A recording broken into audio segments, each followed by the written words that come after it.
14 October हा दिवस राष्ट्रीय जाहिरात दिन म्हणून ओळखला जातो। 1902 मध्ये भारतातील पहिल्या बी दत्ताराम अँड कंपनी या जाहिरात एजन्सीची सुरुवात मुंबईमध्ये झाली। सध्याच्या काळात जाहिरात कलेला अनन्यसाधारण महत्त्व आलंय। कल्पकता, नाविन्य, लक्षवेधीपणा, कलात्मकता आणि नव तंत्रज्ञान यातून साकारणाऱ्या जाहिराती वाचक किंवा प्रेक्षकांच्या मनात खोलवर रुजतात। परिणामी जाहिरातीमधील उत्पादन किंवा सेवेला ग्राहकांचा मोठा प्रतिसाद मिळतो। काळाच्या ओघात जाहिरात विश्वाने प्रचंड मोठी झेप घेतली असून करोडो रुपयांची उलाढाल या इंडस्ट्रीमध्ये सुरू असते। जाहिरात ही 65वी कला आहे। जाहिरातीला इंग्रजीमध्ये ॲडव्हर्टायझिंग म्हणतात। ॲडव्हर्टायझिंग हा शब्द मूळ लॅटिन शब्द ॲडव्हर्टो पासून घेतला गेलाय। जाहिरात कलेमध्ये काळानुरूप अनेक बदल होत गेले। जसजसं तंत्रज्ञान आणि माध्यमं बदलली तशी जाहिरातीची वेगवेगळी रूपं दिसू लागली। मात्र दिवसेंदिवस जाहिरातींचं महत्त्व वाढतच चाललंय। किंबहुना जाहिरात केल्याशिवाय व्यवसायात भरभराट होत नाही अशी मानसिकता आणि वस्तुस्थिती बनली आहे। जाहिरात कलेचा आजवरचा प्रवास मोठा रंजक आहे। कधी काळी ओरडून उत्पादनांची माहिती सांगणं इथपासून हा प्रवास सुरू झाला। त्यानंतर ब्रॉन्झ, मेटल, दगड असं साहित्य वापरून जाहिरात करण्यात यायची। इजिप्तमध्ये पुरातन काळात जाड कागद वापरून हातानं त्यावर रंगवलं जायचं, तर अरब देशासह आफ्रिका आणि दक्षिण अमेरिका या देशात भिंती किंवा दगड रंगवून जाहिरात व्हायची। त्या काळी प्रामुख्यानं हरवलेल्या व्यक्तीचा शोध घेण्यासाठी जाहिरात केली जायची। भारतामध्ये देखील इसवी सन पूर्व 4000 मध्ये पाषाण वापरून जाहिरात केल्याचा उल्लेख आढळतो। 19व्या शतकामध्ये इंग्लंडमधील साप्ताहिकात सर्वप्रथम छापील जाहिरातीची सुरुवात झाली, तर जून 1836 मध्ये एका फ्रेंच दैनिकात अधिकृतरित्या पैसे घेऊन जाहिरात छापण्यात आली। जसजसं जाहिरातीचं महत्त्व वाढलं तसं या क्षेत्रात काम करणाऱ्या तज्ज्ञांची गरज भासू लागली। 1840च्या सुमारास फिलाडेल्फियामध्ये वोल्नी पामर यानं जाहिरात एजन्सीचं मूळ रोवलं। त्याने वेगवेगळ्या दैनिकातील स्पेस काही किमतीत विकत घेतली आणि ती वेगवेगळ्या उत्पादकांना विकली। त्या काळात जाहिरातीची कॉपी, डिझाईन किंवा लेआउट हे जाहिरातदाराला स्वतःला करायला लागायचं। पण जाहिरातीची स्पेस विकण्यासोबतच जाहिरातीची संकल्पना, शब्दांकन, लेआउट जर एकाच ठिकाणी मिळालं तर अधिक उत्तम या संकल्पनेतून 1869 मध्ये जगातील पहिली जाहिरात एजन्सी NW आयर अँड सन्सची स्थापना झाली। त्यानंतर या क्षेत्राला एक व्यवसाय म्हणून मान्यता मिळाली। मग या क्षेत्रानं पुन्हा कधीच मागे वळून बघितलं नाही।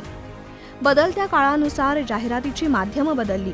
1920च्या सुमारास परदेशात रेडिओ स्टेशनचा आणि 1940 ते 1950 दरम्यान दूरचित्रवाणीचा उगम झाला। त्यावरील कार्यक्रमांना प्रायोजक मिळू लागले। या माध्यमांमुळे जाहिरात क्षेत्राला एक नवी उभारी मिळाली। भारतात पहिली छापील जाहिरात बेंगाल गॅझेट या साप्ताहिकात प्रसिद्ध झाली। त्यानंतर टाटा पब्लिसिटी, नॉर्विक सन ॲडव्हर्टायझिंग, O&M, युनिव्हर्सल पब्लिसिटी अशा अनेक नामांकित जाहिरात एजन्सींनी देशात आपलं काम सुरू केलं। 1941 मध्ये अभिनेत्री लीला चिटणीस यांनी लक्स साबणाची जाहिरात केली। 1957 मध्ये रेडिओ सिलोनचा जन्म झाला। 1967 मध्ये विविध भारतीवर पहिली जाहिरात ऐकवण्यात आली। 1978 मध्ये दूरदर्शनवर पहिल्यांदा ऑडिओ व्हिज्युअल जाहिरात दिसली। 1982 मध्ये भारतात रंगीत टेलिव्हिजनची सुरुवात झाल्यानंतर जाहिरातीच्या क्षेत्रात अनेक नव्या संधी निर्माण झाल्या। 1991 मध्ये झी टीव्हीची सुरुवात झाली आणि 1992 नंतर अनेक विदेशी चॅनेल्स भारतात दिसू लागली। त्यामुळे जाहिरात क्षेत्राला प्रचंड चालना मिळाली। वर्तमानपत्रातील छापील जाहिरातींच्या बरोबरीनं रेडिओवरच्या ऑडिओ जिंगल आणि टीव्हीवरच्या दृकश्राव्य जाहिरातींनी माणसाचं जग व्यापून टाकलं। कधी काळी भिंती रंगवून जाहिराती व्हायच्या, त्या रेडिओ, टीव्ही, होर्डिंग्ज अशा वेगवेगळ्या माध्यमातून लोकांच्या मनावर परिणाम करू लागल्या। आता तर सोशल मीडियामुळे जाहिरातीचं विश्व अजूनच विस्तारलं आहे। माध्यम कोणतंही असो, जाहिरात निर्मितीसाठी चांगल्या संस्था आणि क्रिएटिव्ह माणसांची गरज असतेच।